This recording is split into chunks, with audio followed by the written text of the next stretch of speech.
បកគោលភ្លើងសូឡាមួយដើមតម្លៃ$2000លើសទីផ្សារជាង10ដងឥឡូវក្រសួងមហាផ្ទៃចាត់ការក្រោយពេលពលរដ្ឋឡំប៉ាអូសអត់ផុតតើយើងនៅមានអីគេទៀតដែលនៅសេសសល់បងប្អូនតើខ្មែរយើងនៅសល់អីគេទៀតម៉ោងនេះថៃកំពុងតែសហការជាមួយអ៊ីស្រាអែលដើម្បីទិញអា drone ទំនើបរបស់អ៊ីស្រាអែលយកមកហោះដើម្បីឆ្លប់យកការនៅព្រំដែនការពារអាដីថៃដែលលួចបានប្លន់បានពីខ្មែរមកនេះ76កន្លែង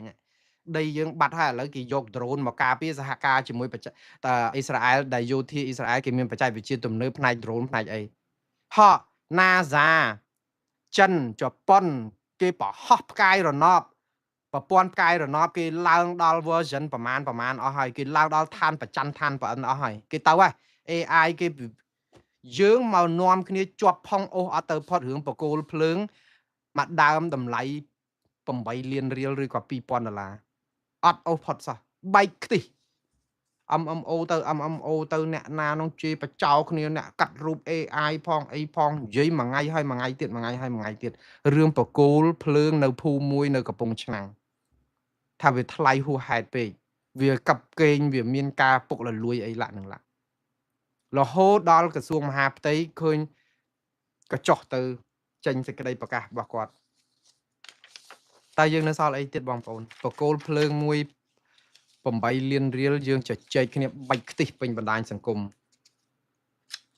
នេះបង្ហាញឲ្យឃើញអំពីអំពើពុករលួយនឹងវាចាក់ស្រេះពេញតែមកនិយាយទៅចូលដល់ចុងកាត់មាត់ញោកព្រោះអ្វីដែលកើតឡើងហ្នឹងគឺបងប្អូនដឹងកើតឡើងនៅណាទេនៅខេត្តណា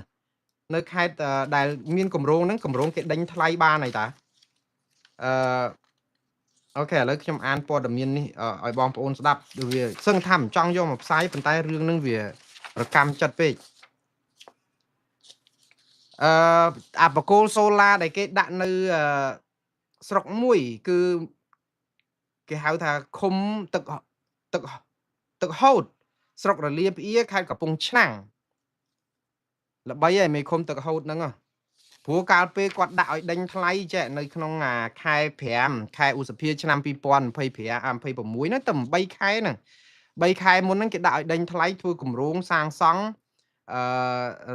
មួយគឺគេហៅកិច្ចសន្យាសាងសង់របស់ក្រុមប្រឹក្សាគុំសង្កាត់គេហ្នឹងគេដេញថ្លៃទៅមានក្រុមហ៊ុនច្រើនណាគេដាក់ដេញថ្លៃដូច6 7មិនដឹងទេគម្រោងហ្នឹងគឺមិនមែនសង់ដាក់តែបកគោលសូឡាហ្នឹងទេគឺគេធ្វើចាក់គ្រោះក្រហមចាក់អីធ្វើផ្លូវលំធ្វើអីផងហើយអ្នកផ្សេងទៀតគេដាក់សុទ្ធតែប្រមាណ100លានរៀលជាងអីចឹង100លានរៀលជាងហ្នឹងគឺប្រហែលជា$20000ជាងបងប្អូនប៉ុន្តែមានក្រុមហ៊ុនមួយហ្នឹងគេដាក់ដេញថ្លៃតែ66លានរៀលទេ66លានរៀលជិត67លានហ្នឹងវាប្រមាណតែ$16000ហ្នឹងគម្រោងណាតែនៅក្នុង$16000ហ្នឹងគេដាក់បកគោលសូឡា3ដើមនៅក្នុងបកគោលសូឡា3ដើមហ្នឹងគឺមួយដើមតម្លៃ8លានរៀលគឺស្មើនឹង$2000 3ដើមហ្នឹងគឺ$6000វាត្រូវជា24លានរៀលហើយអាបកគោលសូឡាដែលដាក់នៅក្នុងគម្រោងដែលគេដេញថ្លៃហើយព្រមឲ្យយកគម្រោងដែលធូរថ្លៃជាងគម្រោងដទៃហ្នឹងអាបកគោល3ដើមហ្នឹងបើមួយដើមមែនតែនដែលក្នុងគម្រោងនេះដាក់$2000អ្នកលក់សូឡាដែលគេដាក់ទៅស្អាតប្រហាក់ប្រហែលគ្នាមានអីហ្នឹងមួយដើមតែ$110ហ្នឹងហើយណែដាក់ដល់$2000អញ្ចឹងលើសអាទីផ្សារដល់ទៅជាង10ដងបានន័យថាបើទិញនៅទីផ្សារលុយ$2000នេះទិញបានបកគោលជិត20បកគោល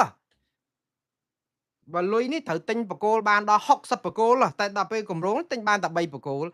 វាអាចយកទៅសង់ណាយកអាថ្លៃតម្លើងថ្លៃអីហ្នឹងវាអាចថាបកគោលមួយអាច200-300ចុះបើ200-300ក៏នៅតែមិនដល់$2000ប្រជាពលរដ្ឋឡូឡាឡំប៉ាទៅបានក្រសួងមហាផ្ទៃគេចេញរបាយការណ៍ស្រាវជ្រាវគេមួយគេចោះទៅមើលជាមួយគាត់ថាម៉េចរបាយការណ៍របស់ក្រសួងមហាផ្ទៃខ្ញុំអានឲ្យបងប្អូនស្ដាប់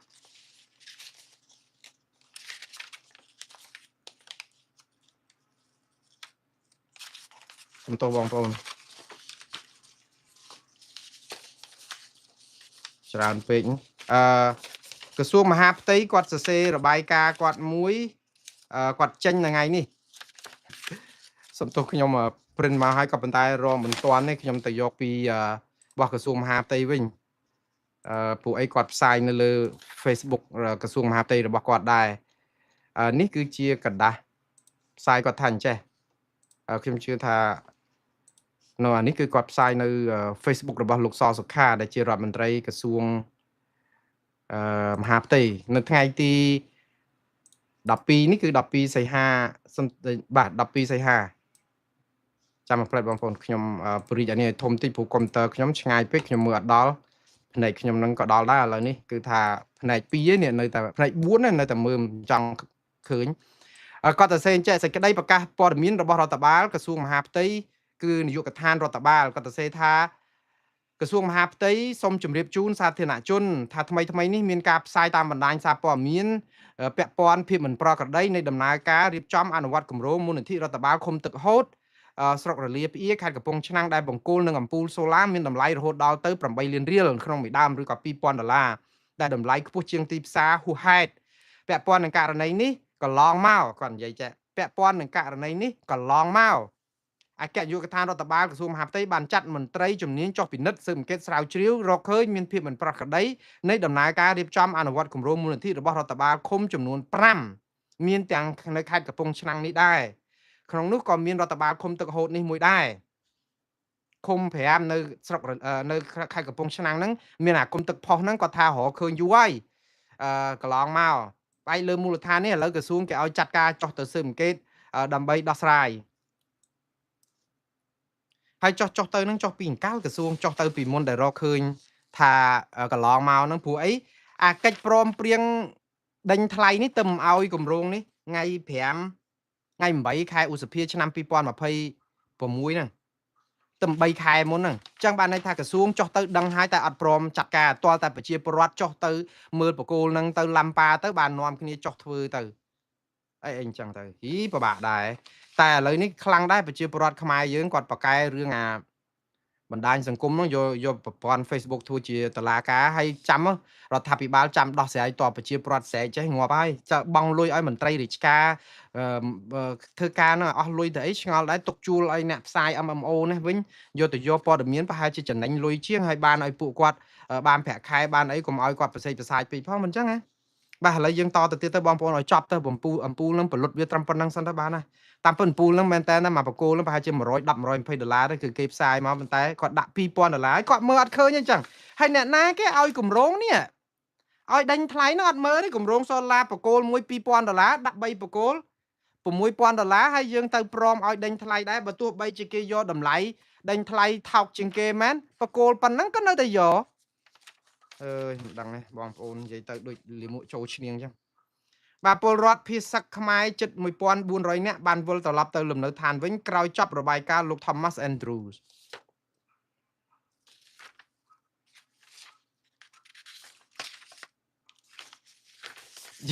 រឿងនេះខ្ញុំសប្បាយចិត្តដែរបងប្អូនព្រោះអីកាលលោក Thomas Andrews មុនទៅស្រុកខ្មែរអ្នករាយការណ៍ពិសេសអង្គការសហជីវជាតិប្រចាំនៅកម្ពុជាមុនទៅស្រុកខ្មែរថ្ងៃ17ខែកក្កដាគាត់មុនទៅស្រុកខ្មែរគាត់ត្រូវទៅ2អាទិត្យពីមុនមក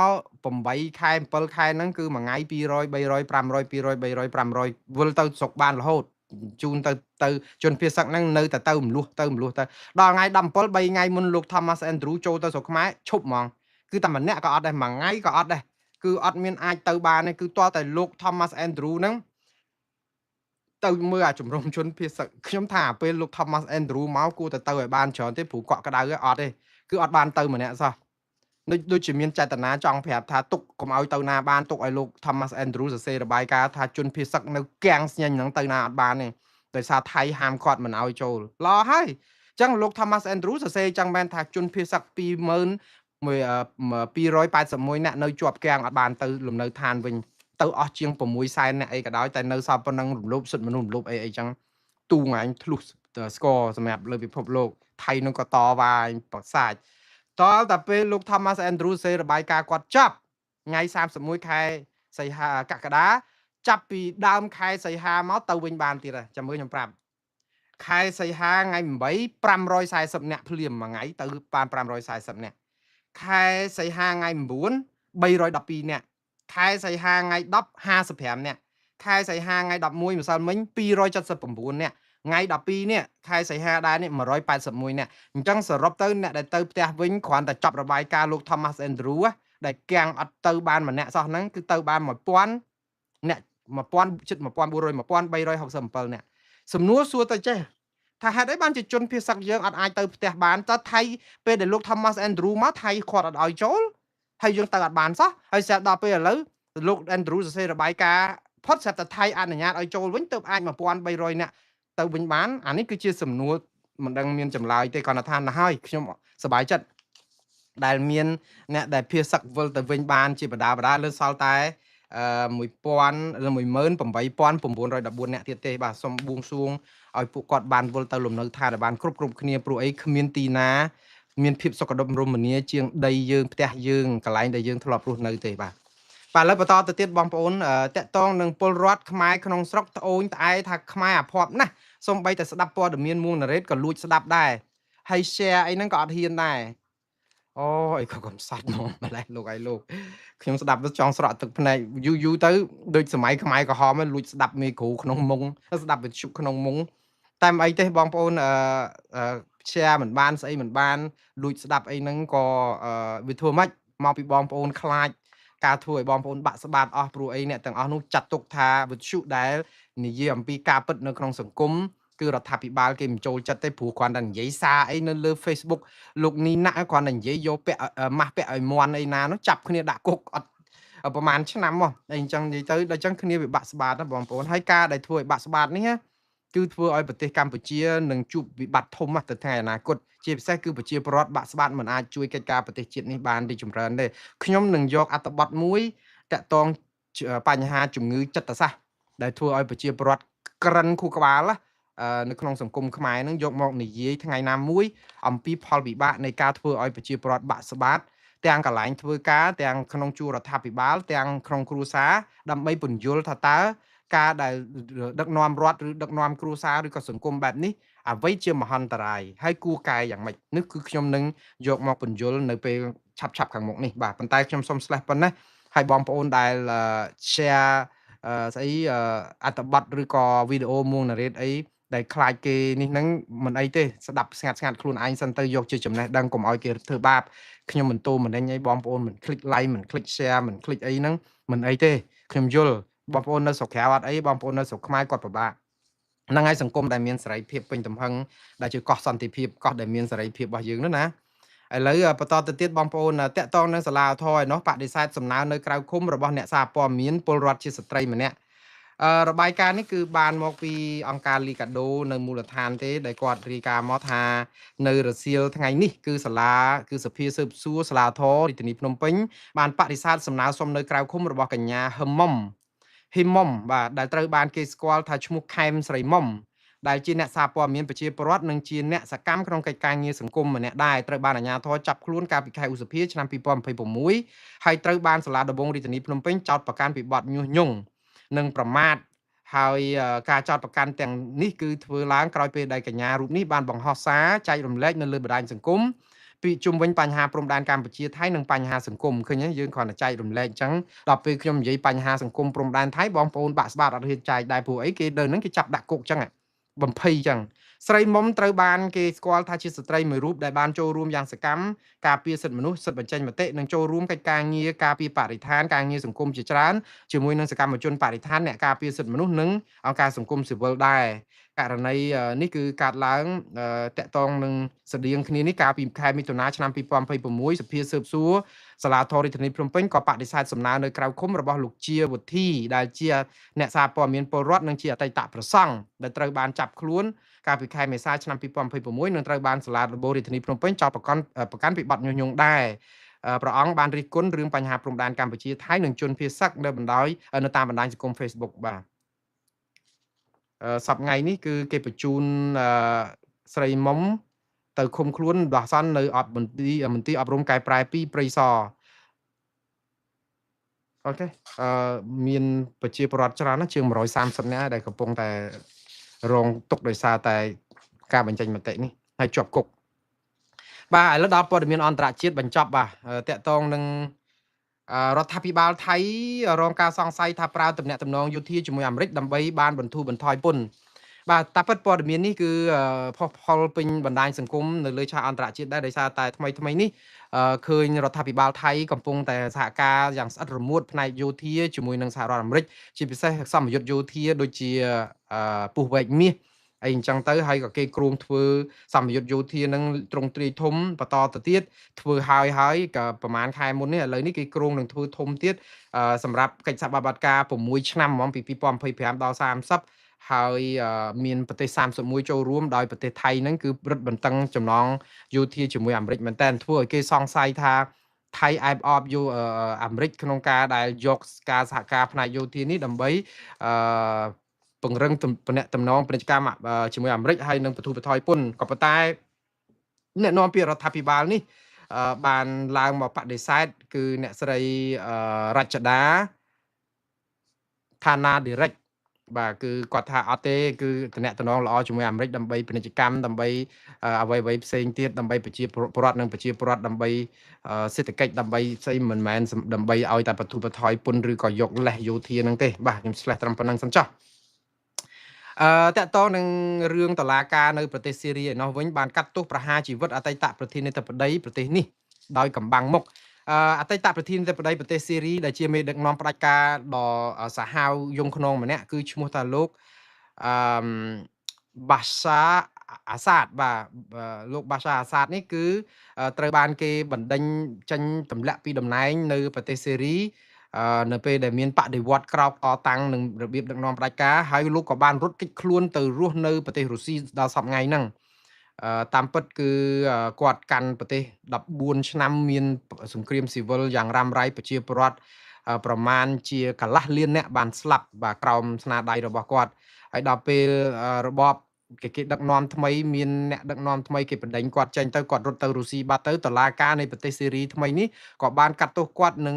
មនុស្សជំនិតរបស់គាត់ម្នាក់ទៀតពីបទសម្លាប់មនុស្សដោយសាហាវព្រៃផ្សៃយងខ្នងហ្នឹងឥឡូវទោសនេះគឺប្រហារជីវិតទាំងពីរតែម្ដងគ្រាន់តែថាកាត់កំបាំងមុខទេដោយសារតែលោកបាសាអាសាតហ្នឹងក៏អត់នៅក្នុងប្រទេសសេរីទេព្រោះគាត់នៅប្រទេសរុស្ស៊ីតែបើមកចូលសេរីដឹងគេព្យួរកហើយបាទអញ្ចឹងសូមស្លេះរឿងនេះត្រឹមប៉ុណ្ណេះឥឡូវចូលដល់ព័ត៌មានបញ្ចប់ចុងក្រោយគឺតកតងនឹងលោកត្រាំកិច្ចទៅជិះយន្តហោះយោធាមួយគ្រឿងបានមួយគ្រាជាជាងជិះយន្តហោះដឹកប្រធានាធិបតីអាមេរិក Air Force One ដោយសារខ្លាចអ៊ីរ៉ង់បាញ់ទម្លាក់ព័ត៌មាននេះគឺក្រើកពេញសហរដ្ឋអាមេរិកទើបតែចេញមកសាមិញនេះឯងដោយសារកាសែត Washington Post ហ្នឹងគាត់យកព័ត៌មានសម្ងាត់ផ្ទៃក្នុងរបស់ប្រធានាធិបតីអាមេរិកហ្នឹងយកមកផ្សាយព្រោះចាំឯងបងប្អូននៅខែកក្កដាដើមខែកក្កដាហ្នឹងគាត់ទៅធ្វើទស្សនកិច្ចនៅអឺរ៉ុបគឺប្រទេសទូគីអង្ការ៉ាទៅនិយាយច្រើនណាស់តាក់ទងនឹងរឿងសេដ្ឋកិច្ចតាក់ទងនឹងរឿងសង្គ្រាមរឿងអីហ្នឹងផងក៏ប៉ុន្តែនៅពេលដែលធ្វើដំណើរហ្នឹងគឺគាត់ឡើងទៅលើយន្តហោះ Air Force One ដែលជាយន្តហោះប្រទេសមហាសេដ្ឋីប្រេងកាតឲ្យអាមេរិកទេគាត់ជិះយន្តហោះដឹកប្រធានាធិបតីគាត់ជិះចូលទៅគាត់ឡើងចូលយន្តហោះដូចគាត់ឡើងទៅជិះធម្មតាក៏ប៉ុន្តែចេញតាមទ្វារក្រោយទៅជិះយន្តហោះយោធារបស់អាមេរិកតូចជាងនឹងវិញដើម្បីពង្រៀងដានព្រោះដោយសារតែគាត់ក្រុមខាងសារព័ត៌មាន Washington Post ហ្នឹងផ្សាយថាក្រុមការងារស៊ើបការសម្ងាត់របស់អាមេរិកដឹងថាលោកត្រាំគឺជាមុខសញ្ញាតាមសម្លាប់របស់ប្រទេសអ៊ីរ៉ង់អញ្ចឹងអ៊ីរ៉ង់អាចបាញ់កំជ្រួចឬក៏ប្រើវិធីណាទម្លាក់យន្តហោះ Air Force One យន្តហោះដឹកលោកប្រធានាធិបតី Donald Trump ហ្នឹងអញ្ចឹងហើយបានជួយគាត់ពង្រៀងដានទៅចូលជិះយន្តហោះយោធាតូចវិញក្នុងដំណើរមកពីប្រទេសទូគីវិញហ្នឹងអញ្ចឹងរឿងនេះគឺតែប៉ុណ្្នឹងហើយប្រជាពលរដ្ឋហ្នឹងគឺចាប់ផ្ដើមភ្ញាក់ផ្អើលមែនតើថាយីក៏ប្រធានាធិបតីអាមេរិកក៏ខ្លាចអ៊ីរ៉ង់បាញ់ដែរក្រែង Air Force One យន្តហោះរបស់អាមេរិកនេះមានប្រព័ន្ធរ៉ាដាហើយមានយន្តហោះបណ្ដេញអាមេរិកអីនៅអមនៅអីអញ្ចឹងទៀតណាប៉ុន្តែយ៉ាងណាបងប្អូនដើម្បីសុវត្ថិភាពខ្ញុំជឿថាជាជំរឿសដ៏ត្រឹមត្រូវរបស់លោក Donald Trump ទេសូម្បីតែជិះរថយន្តប្រធានាធិបតីឬអីហ្នឹងជាទូទៅហ្នឹងគឺពេលខ្លះហ្នឹងគឺឡានច្រើនហ្នឹងយើងមិនដឹងថាឡានមួយណាដឹកប្រធានាធិបតីឡានណាដឹក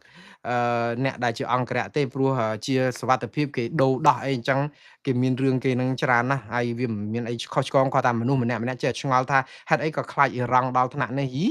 នៅលើមេឃទៅព្រោះគេបាញ់កញ្ជ្រួចហ្នឹងមកត្រូវយន្តហោះហើយអាយន្តហោះបដិញហ្នឹងចាប់អត់តាន់ឬក៏អីមិនព្រោះមានប្រព័ន្ធចាប់កញ្ជ្រួចនៅលើ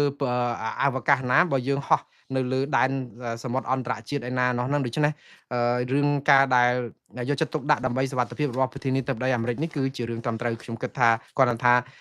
វាភ្ញាក់ផ្អើលនៅពេលដែលសារព័ត៌មាន Washington Post យកមកផ្សាយតែប៉ុណ្ណឹងបាទខ្ញុំសូមឆ្លេះព័ត៌មានរបស់ខ្ញុំត្រឹមប៉ុណ្ណេះយើងជួបគ្នានៅយប់ស្អែកទៀតតាមពេលវេលានឹងម៉ោងដដែលបាទសូមអរគុណសូមជម្រាបលា